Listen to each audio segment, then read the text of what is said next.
Olá, aqui é Sérgio Caro Doutor Vendas e você vai ver agora um trecho da live das 23 horas, que acontece de segunda a sexta-feira, onde eu faço uma mentoria gratuita para os empresários aumentarem as vendas das empresas deles. Vamos para o vídeo agora. Qual a sua dificuldade, Diego? Na verdade, eu acabo de montar a empresa e eu venho de uma carreira muito próxima da venda, só que eu estou com medo agora no que investir e qual seria a melhor técnica de venda agora querendo ou não, a gente está no meio de uma pandemia, né? E o pessoal na nossa região não tem o costume ainda muito presente na questão da venda online, da compra online. Então, eu estou tendo uma dúvida muito grande nesse sentido agora. Primeira pergunta.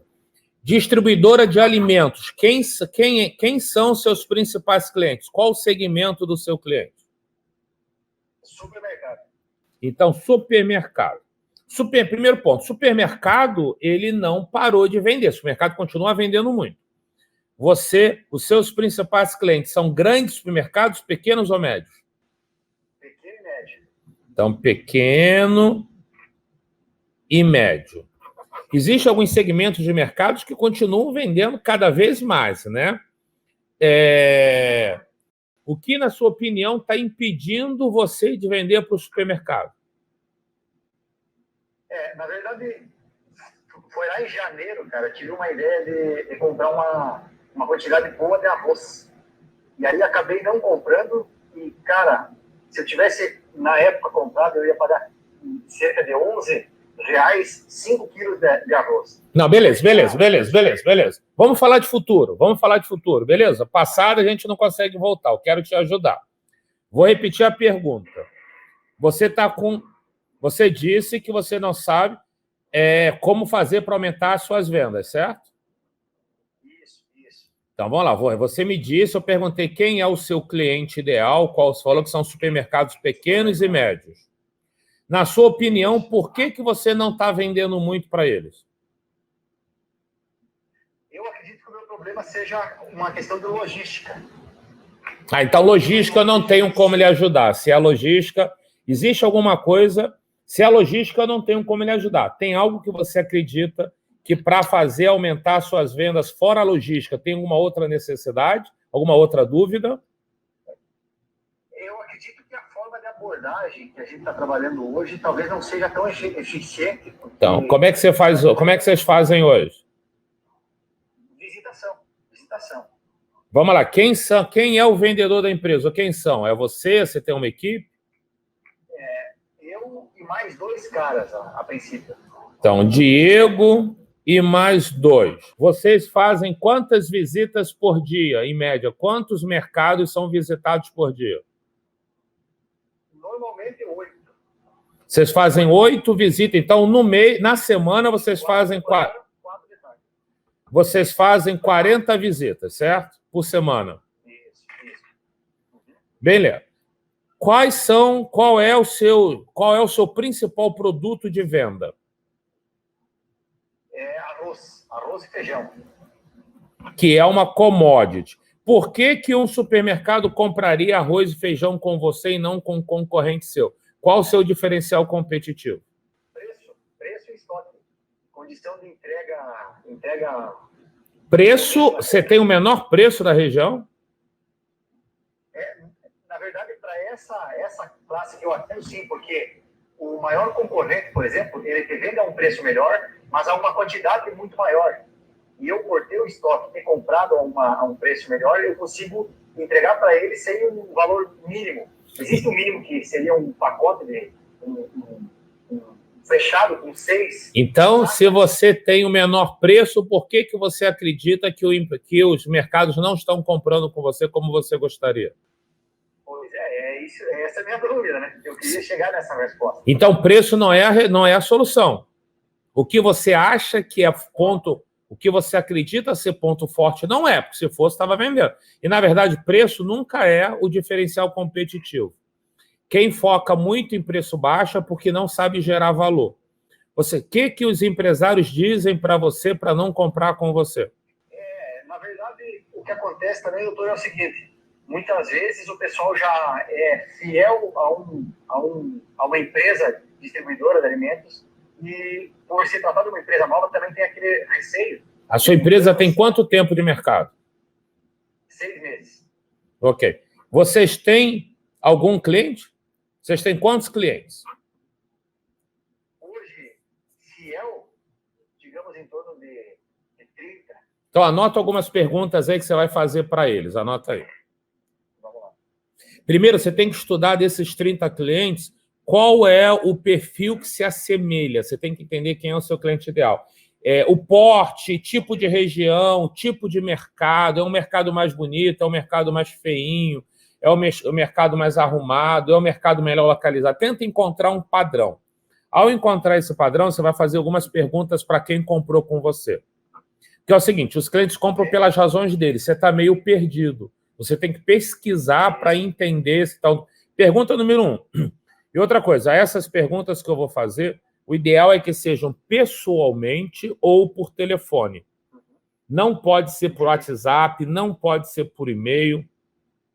E ou pessoalmente, ou se for por telefone, você ligando, ou você baixa um aplicativo que grava a ligação, ou quando você ligar, você liga com outro celular gravando, para você gravar a ligação, põe no Viva Voz.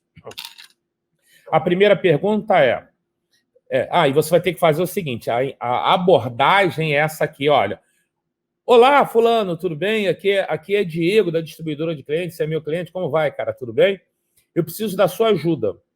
Eu quero oferecer um melhor serviço para você e para todos os futuros clientes. E aí eu preciso fazer 3 perguntas rápidas para melhorar o meu atendimento. E eu analisei aqui os meus clientes, eu pesquisei quem são os clientes que poderiam dar uma resposta mais inteligente. Você é um deles, eu quero te fazer uma pergunta. 3 perguntas rápidas. E a primeira pergunta por exemplo, você tem que usar essa introdução. Você quer melhorar o seu serviço, você está pesquisando, você procurou quem são os clientes com resposta mais inteligente para dar uma valorizada nele. Quero melhorar meu serviço, vou fazer 3 perguntas rápidas. E a primeira você não vai pedir autorização para fazer a pergunta. Você já acelera direto. A primeira pergunta qual foi o fator principal para você comprar comigo? Qual foi o fator principal? Qual foi a principal razão? Outra coisa, aí você, se for pessoalmente, você fala, cara, posso gravar aqui a nossa conversa? Aí abre lá no WhatsApp ou no gravador do celular e põe para gravar na frente dele. Se for uma ligação, lembra, você tem que estar gravando. E aí, qual o principal fator? Aí você vai gravar, né, ele falando. Outra coisa, você não pode dar múltipla escolha. Foi por causa de preço, por causa de entrega. Por que não pode dar alternativa? Porque quando você dá alternativa, algumas vezes o cliente escolheria uma outra opção que, por você ter limitado, acaba corrompendo a resposta dele. Então, é pergunta aberta. O cara fala e você... Então, primeira pergunta qual foi o fator principal para você comprar com a gente? Conta para mim. Aí, se ele fica, não sei, não, escolhe um, qual foi o principal? Você ajuda ele. A segunda, aí ele respondeu, beleza. A segunda pergunta o que faria você desistir de comprar comigo? O que faria você... Como assim? O que eu não poderia ter falado que se eu falasse você teria desistido? O que eu não poderia ter mostrado? O que você não aceitaria? É a segunda pergunta. A terceira pergunta o que você... se você tinha alguma dúvida sobre comprar com a minha empresa, que dúvida era essa? E o que foi que eu falei para eliminar essa dúvida? Se você tinha dúvida, e o que eu falei para eliminar essa dúvida, ok? Então, foram 3 perguntas. Essas 3 perguntas, elas são divididas em 2 blocos. Bloco número 1, anota aí, são os motivadores de compra. E o segundo bloco são inibidores de compra. Por exemplo, a primeira pergunta. Qual foi o fator principal? Você quer saber qual foi o motivador de compra. Quando você pergunta o que você não aceitaria, isso é um inibidor de compra, o que faria ele não comprar. E a terceira pergunta, qual era a dúvida ou objeção que ele tinha? Isso é um inibidor. E o que foi que você falou que eliminou a dúvida? Isso é um motivador. A minha sugestão é você pesquisar com os 30 que você vendeu. Por quê? Você vai gravar, e aí quando você chegar em casa, você vai fazer o seguinte, no escritório, você vai pegar uma folha de papel, vai anotar o nome do cliente, vai ouvir as gravações, e você tem que escrever a lista de motivadores e a de inibidores. Ele vai falando, isso é um motivador, você anota aqui. Isso é um inibidor, você anota aqui. Só que o grande sacada, Diego, é você anotar as palavras exatas, as frases exatas da pessoa. Ok? Você não pode usar sinônimo, você não pode usar homônimo, são as palavras exatas. E aí você vai listar dos 30 clientes. Aí depois você vai recortar o papel e botar num canto só os motivadores e no outro canto só os inibidores. Quando você olhar os motivadores, se você fizer com 30, com 20, 30, que é bastante quantidade, você vai perceber que existem alguns motivadores que se repetiram várias vezes. Isso quer dizer que você fez alguma coisa, falou alguma coisa que fez várias pessoas tomarem a decisão de comprar com você. E isso, às vezes, você faz consciente ou faz inconsciente, como todo mundo. Quando você entender que são os motivadores que se repetem mais, todo novo cliente que você for abordar, você vai falar desses motivadores. Cara, a nossa empresa faz, você vai repetir o que os clientes gostaram. Porque isso é um motivador de compra que os clientes perceberam em você de alguma forma. Só que se antes era inconsciente, agora você fica presente para isso. E o outro tipo de resposta são os inibidores. São o que faz uma pessoa não comprar. Aí você vai da mesma forma, vai separar todos os inibidores e vai ver quais que se repetem mais. Quando você vê que vários inibidores se repetiram, você vai, é aqui que eu perco a venda. E aí você vai separar e vai, cara, vai olhar para aquele inibidor, como que eu resolvo essa porcaria? E aí você vai ficar presente, atento aonde você perde venda. E aí você vai analisar, cara, o que você tem que mostrar na sua comunicação para eliminar aquele inibidor? O que você pode mudar na sua entrega? Quer dizer, eu vou dar um caso aqui. Meu principal negócio, eu não sei se você sabe, né? Eu tenho clientes como Dell, Microsoft, Itaú, Vivo, Bradesco, Unimed, algumas grandes empresas do Brasil e multinacionais, mas o segmento que eu mais atuo são pequenas e médias empresas. Teve uma vez que eu fiz uma consultoria, e eu já falei isso abertamente, ele autorizou, uma fábrica e uma distribuidora de açaí, o fruto, o açaí que tem aqui no Rio de Janeiro. E quando a gente fez a consultoria para eles, nessa consultoria, eu fui a campo com ele, visitar supermercados, e sabe aquele segmento de lancheiros, aqueles mercados especializados em vender produtos para lancheiros, restaurantes e bares. E aí a primeira abordagem que ele fez, eu fiquei só ouvindo, né? Eu fui com o dono, com o CEO da empresa. E ele, quando fez a abordagem lá no mercado, o mercado falou o seguinte, ela responsável, cara, obrigado, mas eu não vou comprar não, cara, eu já tenho, sei lá, 6 marcas de açaí aqui. Mais um T7, pô, não vale a pena, vai me dar mais trabalho, um fornecedor a mais, não, obrigado, valeu, obrigado. E eu vi ele, cara, eu falei, pô, perdeu, a pessoa não deixou você apresentar, né? O cara explicou isso, ele não quis. Eu falei, não é que ele não quis. Quando o cliente diz não, não quer dizer que ele não quer. Quando o cliente diz não, quer dizer que o que a gente ofereceu não fez sentido para ele. Não gerou valor, ele teve uma objeção. Qual foi a objeção? Cara, ele tem 6 fornecedores só de açaí. Quantos fornecedores você acredita que esse dono de mercado tem? Ele falou, Sérgio, esse cara deve ter uns 200 fornecedores. Imaginar comprar de 200, vai ter mais um, 201. Eu falei, cara, então a objeção de compra dele é não ter mais um fornecedor de um segmento que ele já tem um monte. Aí eu falei, o cara tá certo. Eu também não ia querer ter 7 fornecedores, eu já tenho 6. Não tenho. Ele não aceitaria trocar, porque já tem um relacionamento, que nem você falou. Eu falei, Roberto, o que a gente teria que falar para esse cara aceitar a gente? Ele falou assim, eu falei, cara, ele não vai aceitar comprar com você para vender. Por exemplo, vou dar um exemplo. Digamos que ele vende 1000 potes de açaí. Pô, vender com 6 ou vender com 7, ele só está diluindo, só vai ter mais trabalho, mais nota fiscal para conferir, mais entrega e tal. Falei, cara, o que a gente poderia oferecer para tirar os concorrentes?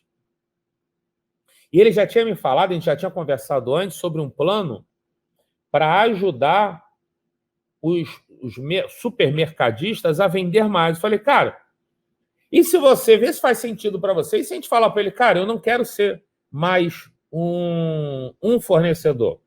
Eu não quero que você divida a compra de açaí comigo. Eu quero fazer você vender mais.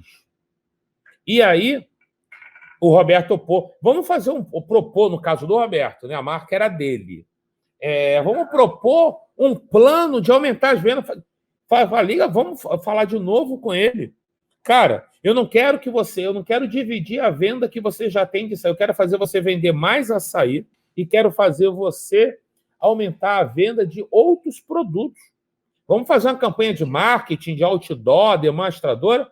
Ele agora não. Manda agora um texto no WhatsApp com o seguinte texto. Anota aí, eu lembro até hoje. Seu Jorge, que era o nome do cliente. Seu Jorge, aqui é Roberto do Açaí do Brasil. Eu liguei para você, conversei com você agora há pouco.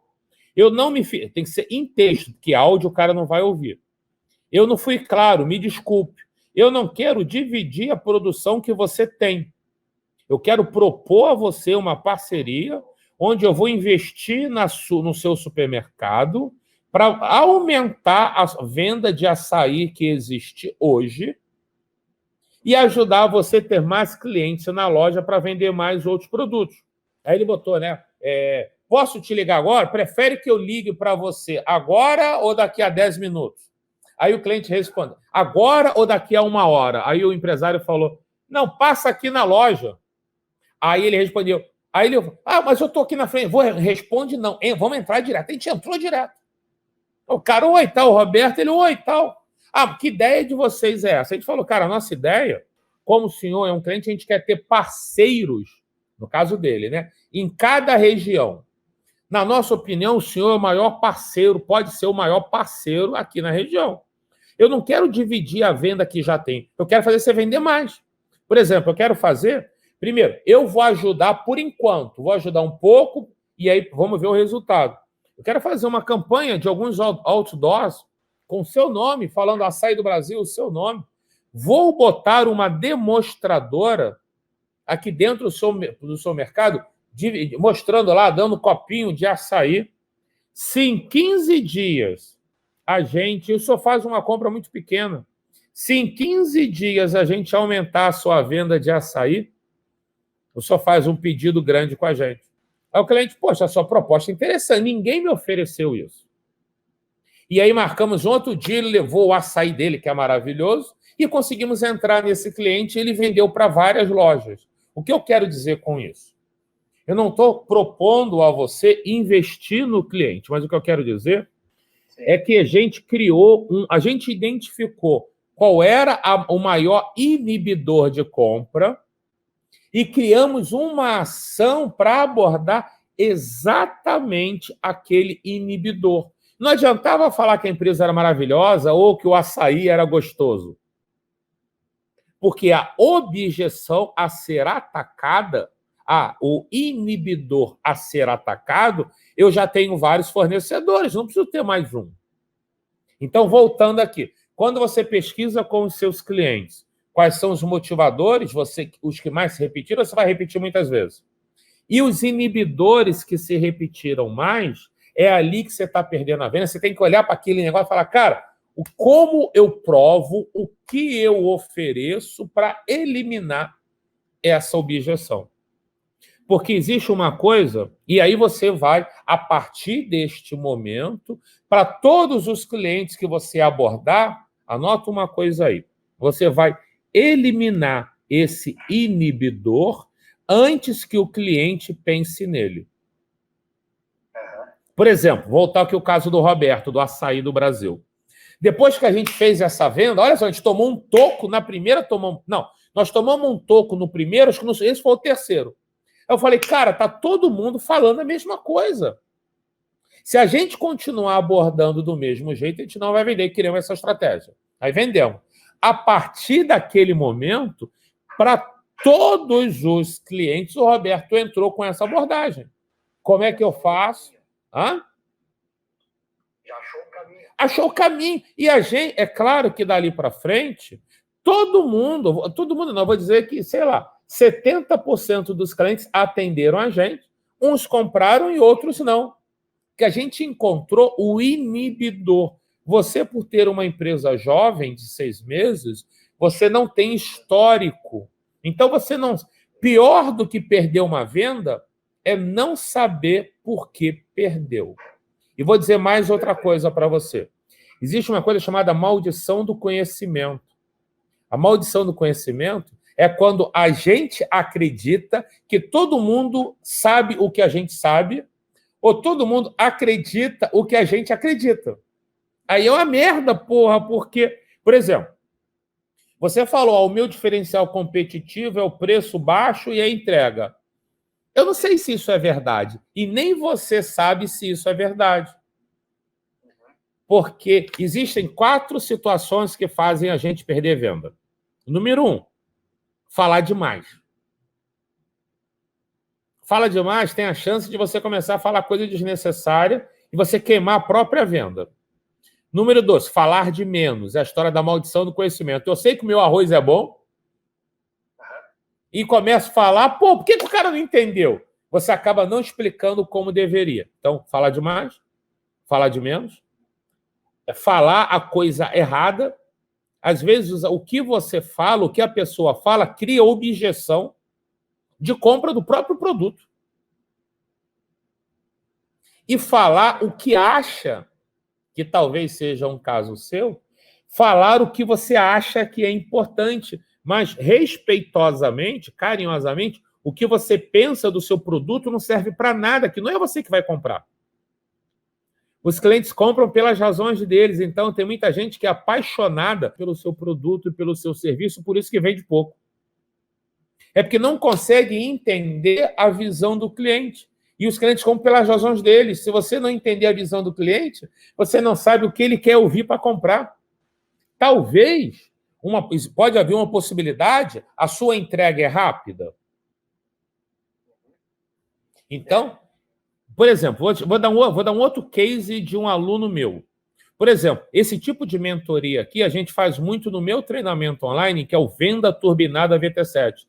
No Venda Turbinada VT7, as inscrições não estão abertas não, tá? Mas no Venda Turbinada VT7 é um treinamento online com mentoria, é um treinamento ao vivo online com mentoria ao vivo. Eu tenho um aluno que ele tem uma empresa de tecnologia, ele faz manutenção de computadores. Ele tinha 60 ou tinha cerca de 100 clientes e ele queria vender manutenção de computador no supermercado Guanabara. Eu falei, por que o Guanabara? Por que Guanabara? De onde você tirou essa cara? Guanabara tem. É muito grande. Tem mais de 100 computadores. Eu falei, beleza. Me fala do perfil do seu cliente. Aí ele pesquisou, ele me disse que dos 100 clientes dele, cerca de metade dos clientes eram pequenas clínicas odontológicas, pequenas clínicas médicas, pequenos escritórios de advocacia e pequenos escritórios de contabilidade. Eram empresas de serviço que têm em torno de 3 computadores. Essa empresa, quando o computador ficava ruim, aceitava ele ir lá 24 horas depois. E o supermercado Guanabara provavelmente ia querer uma equipe de plantão 24 horas em todos os supermercados, ia ter que treinar no software que eles utilizam, ia ter que ter uns 3 computadores de backup lá, se precisar, era só trocar rápido. E ele não tinha estrutura para atender ao supermercado Guanabara. Ele estava perdendo tempo querendo vender para um tipo de cliente que ele não tinha estrutura para poder atender. Ele também não... Aí eu ensinei ele a fazer essa pesquisa. Então, o primeiro passo, Diego, é você entender quem é o seu cliente ideal, entender quais são os motivadores de compra com você, quais são os inibidores de compra com você. E eu vou ensinar agora também, dar mais um bônus. Eu vou ensinar a você ligar para quem não comprou. Quem não comprou, visita, liga e fala a mesma coisa. Cara, visitei você, você tomou a decisão de não comprar com a gente, está tudo bem. E eu preciso entender qual foi a grande razão. Quero ajudar os próximos clientes. Então, eu vou te fazer 3 perguntas. Pensei quem é que poderia dar uma resposta mais inteligente, fiz 3. Quero te fazer 3 perguntas rápidas. A pergunta número 1 é o que faltou. Eu não estou preocupado em vender para você, não. E não tente vender, porque a resposta verdadeira dele vale mais do que o seu lucro em uma venda, que você vai replicar para vários. Entendeu? Então, o que faltou? O que você gostaria de ter ouvido para tomar a decisão de comprar comigo? Pergunta número 1. A pergunta número 2. Se você é parecido com a outra. Se você tivesse comprado comigo ou com qualquer outro fornecedor, o que é que você não aceitaria? E a pergunta número 3. O que você mais gostou e o que você menos gostou da minha apresentação, mesmo que ele não tenha, mesmo que você não tenha comprado, você gostou de alguma coisa, o que foi? E o que você menos gostou? Da mesma forma, você vai tirar motivador de compra, vai tirar inibidor de compra. E isso, cara, vai te dar uma base. Não é todo mundo que faz, tem gente que é preguiçoso e não faz, não. Mas isso vai te dar uma base, e os empresários, quem comprou, quem não comprou, ou o gerente lá de compra, o responsável pela compra, vai ver muita seriedade em você, muito profissionalismo em você, por estar buscando querer melhorar o seu serviço, entendeu? Isso passa muita seriedade. E isso vai te dar o material para você botar em prática e descobrir como vender mais, né? Quais são os motivadores e quais são os inibidores.